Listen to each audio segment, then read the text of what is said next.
Koman yo di mamba en anglais? Peanut butter. Mamba. Peanut butter. Koman yo di pain en anglais? Bread. Pain. Bread. Koman yo di beurre en anglais? Butter. Beurre. Butter. Koman yo di pain béret en anglais? Bread and butter. Pain béret. Bread and butter. Koman yo di pain tranché en anglais? Sliced bread. Pain tranché. Sliced bread. Koman yo di fromage en anglais? Cheese. Fromage. Cheese. Koman yo di gâteau en anglais? Cake. Gâteau. Cake. Koman yo di chocolat en anglais? Chocolate. Chocolat. Chocolate. Koman yo di confiti en anglais? Jam. Confiti. Jam. Koman yo di café en anglais? Coffee. Café. Coffee. Koman yo di céréales en anglais? Cereal. Céréales. Cereal. Koman yo di sel en anglais?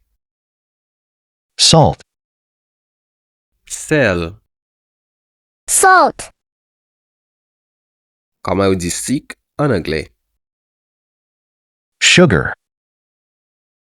Sucre. Sugar.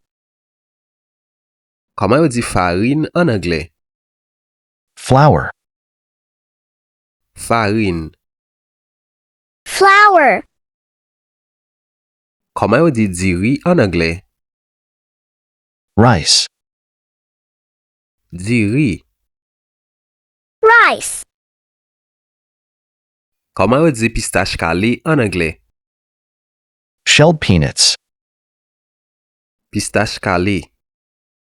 Shelled peanuts. Koman yo di pain maïs en anglais? Cornbread. Pain maïs. Cornbread.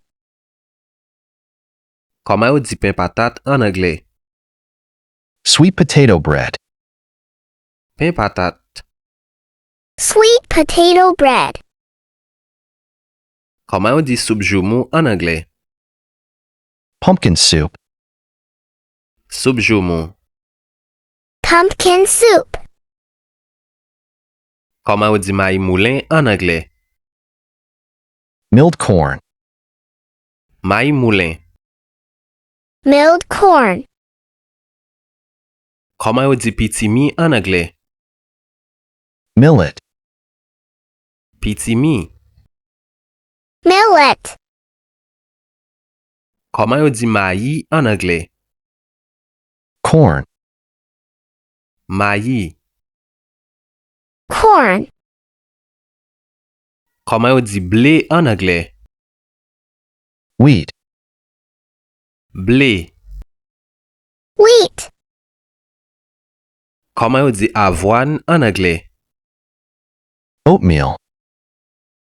Avoine. Oatmeal. Koman yo di pâté en anglais? Patty. Pâté. Patty. Koman yo di la bouillie en anglais? Porridge. La bouillie. Porridge.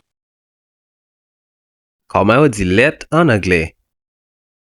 Milk. Lait. Milk. Koman yo di soupe en anglais? Soup. Soup. Soup. Comment on dit ragoût en anglais? Stew. Ragoût. Stew. Comment on dit bouillon en anglais? Broth. Bouillon. Broth. Comment on dit sauce en anglais? Sauce. Sauce. Sauce. Comment on dit viande en anglais? Meat. Viande. Meat. Comment on dit jambon en anglais? Ham. Jambon. Ham. Comment on dit viande poule en anglais? Chicken. Viande poule. Chicken.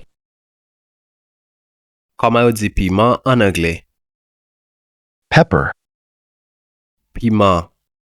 Pepper. Comment on dit poivron en anglais?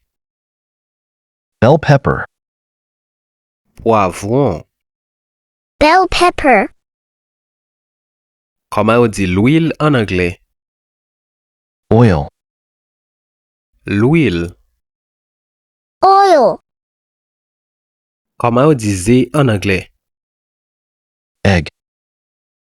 Zé. Egg. Comment on dit zé bouilli en anglais? Boiled egg. Zé bouilli. Boiled egg. Comment on dit zé frit en anglais? Fried egg. Zé frit. Fried egg. Comment on dit maïs boucané en anglais? Roasted corn. Maïs boucané. Roasted corn. Comment on dit maïs bouilli en anglais? Boiled corn. Maïs bouilli. Boiled corn. By the way, nou gen 4 liv anglais créole. Donc nou kapab gade nan video jan ki mwen mette prononciation en bas. Ça veut dire chaque côté qui gen anglais, mwen mette prononciation yo. Nan liv sa yo, nou gen un liv qui c'est un livre grammaire, ça veut dire ki gen tout temps verbe yo la dan, etc. Et deuxième livre là, c'est un livre prononciation, méthode capito bien prononcer. Troisième livre là, lui-même c'est un livre phonétique, ça veut dire c'est la dan qui gen son yo, symbole yo. Et puis quatrième livre là lui-même c'est un livre expression, expression normale, expression avancée. Et quatrième livre là li avec tout audio. Si que vous avez aimé livre ça yo, ou capable contacter nous sur WhatsApp dans numéro ça qui c'est 48 78 17 76 pour plus d'informations.